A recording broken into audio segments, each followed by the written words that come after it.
बात अगर करें तो बीजेडी 21 में से 12 से 14 सीटें बीजेडी को, नवीन पटनायक को मिलती हुई दिखाई दे रही हैं। भाजपा के पास 6 से 8 सीटें, कांग्रेस के पास शायद ही वो अपना खाता खोल पाएं। 44% वोट शेयर है नवीन बाबू के पास, 40% vote share Bharatiya Janata party के पास है।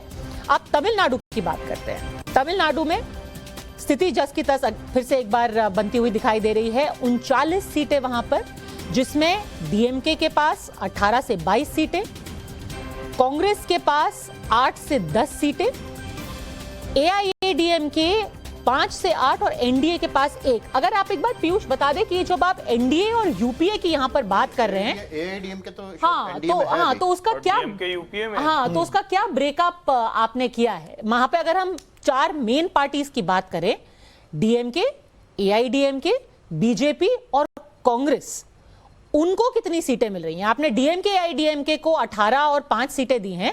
ये जो यूपीए और एनडीए आपने लिखा है, क्या वो कांग्रेस और बीजेपी है? जी मैम, जैसे कांग्रेस जो है और डीएमके का गठबंधन है, अभी हाल फिलहाल तो है, ठीक है, और इनका अभी अपोजिशन मीटिंग भी हुआ है, तो हम मान के चल रहे हैं कि 2024 तक रहेगा। और एआईडीएमके और बीजेपी का है वहां पे, तो अब हमें ये भी देखना था कि अगले में वो अलग जाएंगे कि एआईडीएमके के साथ ही जाएंगे, क्योंकि वहां पे अगर आप देखेंगे जो अन्नामलाई जी, उन्होंने पार्टी का ऑर्गेनाइजेशन स्ट्रेंथ थोड़ा मजबूत किया है। तो इसीलिए हमने, वैसे अभी तो मान के चल रहे हैं कि गठबंधन में आगे मतलब जो भी 2024 तक स्थिति बनेगी। ठीक है, तो तमिलनाडु में कुछ खास बढ़त मिल नहीं रही है। अन्नामलाई काफी अपना एक मजबूत कैंपेन चला रहे हैं। उन्होंने शायद 7 सीटों का अपने सामने लक्ष्य रखा था, 7 या 10 सांसद बीजेपी के आने की उन्होंने बात की थी, पर इस सर्वे के हिसाब से कुछ खास उनका खाता वहां खुलता हुआ नहीं दिखाई दे रहा है। ब्रेक, वो दूसरा राज्य, दक्षिण राज्य, जिसको बीजेपी ने निशाना बनाया है। उन्होंने कहा है कि यहां से हमें और सीटें निकालनी है। पिछली बार काफी उनका जो परफॉर्मेंस था वहां पर, 4 सीटें उन्होंने निकाली। के कविता खुद अपनी सीट वहां से हार गई। ऐसा भी सुनने में आ रहा है कि जो निजामाबाद से जीते हुए सांसद है, शायद उनको कैबिनेट में, काउंसिल ऑफ मिनिस्टर्स में जगह भी दी जाए।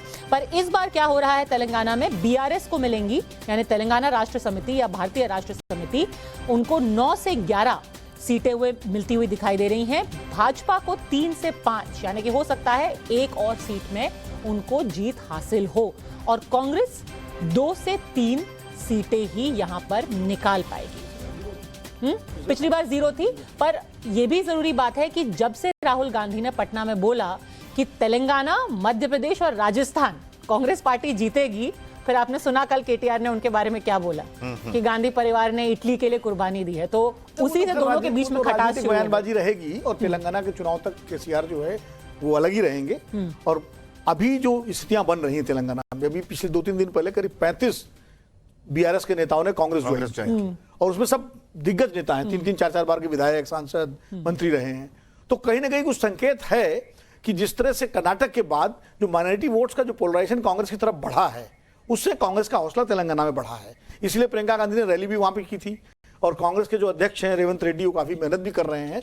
तो अब वहां लड़ाई ये है कि बीआरएस के बाद नंबर 2 की पोजीशन पे कौन आता है, कांग्रेस आती है या बीजेपी आती है। लेकिन तो सर्वे के हिसाब से बीजेपी दिख रही है। हाँ, लेकिन मैं एक बात बताऊं आपको, देखिए, जो महागठबंधन अगर विपक्ष का बन जाता है, और मान लीजिए उससे 2 पार्टियां, एक पार्टी बाहर रहती है, जैसे टीआरएस बीआरएस का बाहर लगभग तय है, तो वहां जब वोटर लोकसभा के लिए वोट करेगा, जो अवनीश जी कह रहे हैं, उसका पैटर्न डिफरेंट होगा। जो बीजेपी का वोटर होगा, वो तो करेगा मोदी जी के लिए। जो नॉन बीजेपी वोटर होगा, उसका झुकाव कांग्रेस की तरफ हो सकता है, क्योंकि तब कांग्रेस ही बड़े गठबंधन की नेता के रूप में सामने आएगी। ये एक फर्क होता है लोकसभा चुनाव में। इसीलिए 2019 में दिल्ली में आम आदमी पार्टी पीछे थी और कांग्रेस आगे थी। सीटें भले किसी को नहीं मिली, लेकिन वोट शेयर दूसरे नंबर की पार्टी। सबसे बड़ा गेम चेंजर हो सकता है महाराष्ट्र। पिछले लोकसभा चुनाव के बाद वहां के चुनावी समीकरण पूरी तरीके से बदल गए। उद्धव ठाकरे से एकनाथ शिंदे अलग हो गए। अब एकनाथ शिंदे कहते हैं मैं हूं असली शिवसेना, और वो अब भारतीय जनता पार्टी के साथ है।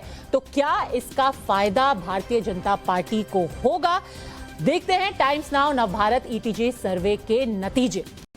फिलहाल महाराष्ट्र में कुल सीटें हैं 48, उसमें से 22 से 28 सीटें भारतीय जनता पार्टी को मिलती हुई दिखाई दे रही हैं।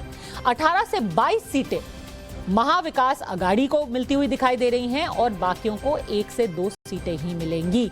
भारतीय जनता पार्टी का वोट शेयर है 43%, 42% है महाविकास अघाड़ी के पास। और अगर पिछली बार से इसकी तुलना करके हम देखें तो पिछली बार के मुकाबले ज्यादा कुछ फर्क होता हुआ दिखाई नहीं दे रहा है। 2024 में बीजेपी के पास 23 सीटें थी, 2019 में बीजेपी के पास 23 सीटें थी, इस बार उनके पास 22 से 28 सीटें हैं।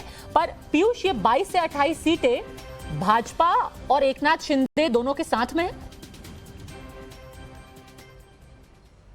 जी मैम, ये हमने जो एकनाथ शिंदे जी का जो फैक्शन है या फिर जो गुट है उनको भी भाजपा के साथ जोड़ के देखा गया है। आशुतोष जी, यानी कि थोड़ा सा एनडीए की सीटें, हाँ एनडीए की सीटें हैं, यानी कि थोड़ा सा यहाँ पर कांग्रेस के लिए खुशी की बात है, उद्धव ठाकरे के लिए भी खुशी की बात है। अभी तक जितने आंकड़े आपने दिखाए उसके हिसाब से मुझे लगता है कि 60 सीटों का नुकसान तो कम से कम एनडीए को हो रहा है। गिन रहे। और महाराष्ट्र के अंदर कुछ टिप्पणी की हमारे कल से अवनीजीएस जी ने। हाँ, उन्होंने कहा गिन रहे हैं आप। महाराष्ट्र के अंदर पिछली बार इसका मतलब ये कि जो शिवसेना को तोड़ने का जो एक जो पूरा खेल था वो रिजल्ट नहीं दे रहा है।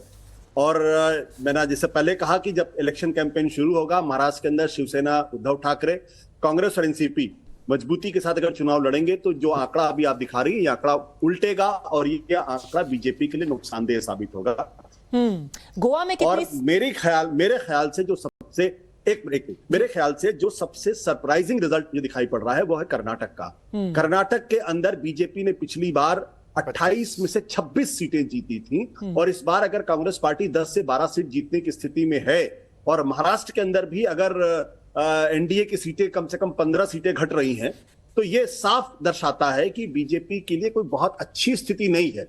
ये सर्वे अभी की बात है, जब कैंपेन शुरू होगा, जब अपोजिशन एकता अपने उस पर आएगी और एकजुट होकर अगर कैंपेन शुरू हो गया तो बीजेपी के लिए चिंता के सबब होगा। इसलिए मेरा अपना साफ तौर पर मानना है कि जो पिछले दिनों का भारतीय जनता पार्टी की तरफ से जो 3 जोन में बांटकर जो कैंपेन किया जा रहा है, रीऑर्गेनाइज करने की कोशिश की जा रही है, वो इस बात का प्रतीक है कि बीजेपी के अंदर भी चिंता है, कंसर्न्स है। वो जानते हैं कि 2024 के चुनाव में बहुमत का आंकड़ा लाना कोई बहुत आसान काम नहीं रहेगा। बताइए हर्षवर्धन जी, अभी के हिसाब से अब की बार 250 नहीं पार? नहीं, मुझे नहीं लगता है कि भारतीय जनता पार्टी अभी जो ये सर्वे दिखा रहा है इसमें कहीं से भी उसकी सरकार में कोई संकट दिख रहा है। 2-3 बड़ी महत्वपूर्ण बातें हैं। नंबर 1, नहीं 60 सीटें कम है। मुझे लगता है कि गिनती ठीक करनी पड़ेगी। आशुतोष जी तो मतलब ठीक से देख रहे होंगे, लेकिन शायद वो कुछ मन वाला भी जोड़ लिया होगा उन्होंने। अगर हम ये कहें राजस्थान, छत्तीसगढ़, मध्य प्रदेश, कर्नाटक, बंगाल, तेलंगाना, इन सभी राज्यों को अगर जोड़ लें तो भी कुल जमा 12 से 15 सीटों का नुकसान है। भारतीय जनता पार्टी, कांग्रेस का पार्टी बढ़ रही है और विशेष करके कर्नाटक, ये भारतीय जनता पार्टी के लिए बहुत बड़ी चुनौती है क्योंकि इसका सीधा सा मतलब ये हुआ कि जेडीएस फैक्टर लोकसभा चुनाव में भी काम नहीं करने वाला है। तो क्या जेडीएस किसी के साथ अलाइंड होगी? तीसरी जो महत्वपूर्ण बात है कि जब हम उत्तर, दक्षिण, पूर्व, पश्चिम की बात करते हैं तो दक्षिण को छोड़ दें तो भारतीय जनता पार्टी को कोई बहुत बड़ा झटका नहीं है। दक्षिण की चिंता उसमें कर्नाटक शामिल है जो पहले से उसकी चिंता में रहा है। अब सवाल यह है कि क्या जो अलाइनमेंट होगा उस अलाइनमेंट में अगर बीआरएस नहीं है, उस अलाइनमेंट में अगर जगन मोहन टीडीपी नहीं है, उस अलाइनमेंट में अगर अरविंद केजरीवाल नहीं है और जो छोटी छोटी पार्टियां हैं वो अगर वहां यूपीए से निकलती हुई दिख रही हैं तो क्या यूपीए प्लस ममता बनर्जी होने जा रहा है?